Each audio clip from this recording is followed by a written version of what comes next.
Good evening traders.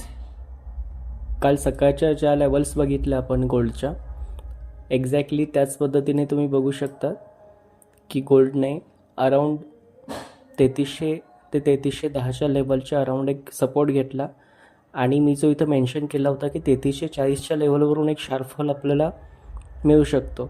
तर exactly बघा, मी इथं ब्रोकन सपोर्ट बिकम रेजिस्टन्स असं हे जे मार्किंग केलेलं आहे त्याच लेवलपासून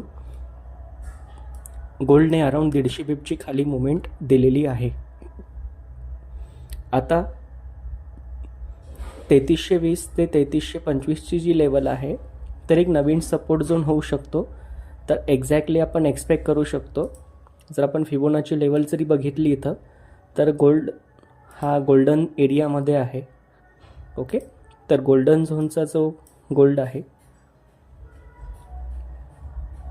अशा पद्धतीने आपण इथून एक अपसाईड मुवमेंट एक्सपेक्ट करू शकतो. जर मार्केटने 3340ची लेवल जर ब्रेक केली अपर साईडला, तर मार्केट इथून परत बुलिश होऊ शकतं ते 3370पर्यंत. ओके, सो अशा पद्धतीने तुमचा गोल्डचा ट्रेड तुम्ही प्लॅन करू शकतात.